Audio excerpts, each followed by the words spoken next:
dan menciptakan bumi yang berisi rumah kaca, istana raja, dan lembah marsal yang sungguh luar biasa.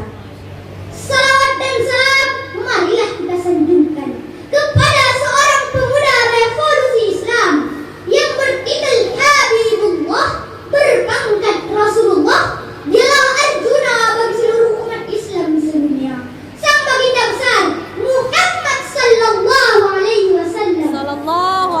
wasallam. Yang terhormat para dewan juri yang wajahnya bersinar bak bulan purnama, para hadirin yang berbahagia, serta teman-teman tercinta kebanggaan bangsa dan agama. Pada kesempatan ini, saya akan menyampaikan sebuah pidato dengan judul Membangun Generasi Qur'ani untuk Kejayaan Bangsa.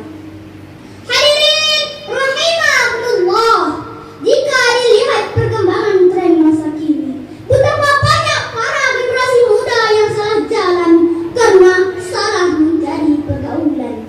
Artis dijadikan panutan, tontonan dijadikan tuntunan. Akibatnya tumbuh menjadi generasi yang alay dan lebay. Yang lelaki bergaya mulai, yang wanita malah tomboy kelaki-lakian.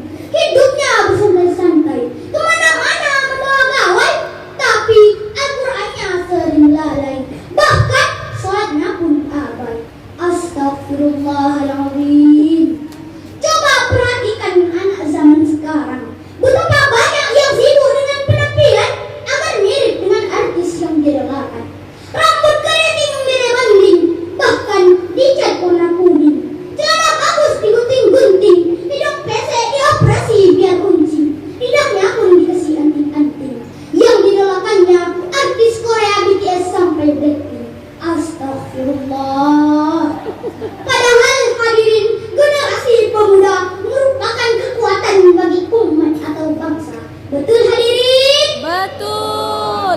Untuk melihat masa depan sebuah bangsa, maka lihatlah generasinya saat ini. Jika pemuda-pemudinya berilmu, maka negara akan maju. Jika pemuda-pemudinya beriman, insya Allah negara akan aman. Dan jika pemuda-pemudinya bertakwa, insya Allah negara akan jaya. Karena sangat pentingnya generasi pemuda, Presiden pertama kita, Bung Karno pun pernah berkata, berikanlah kepadaku 10 orang pemuda, maka akan menguncangkan dunia dan akan sanggup mengubah wajah bangsa Indonesia.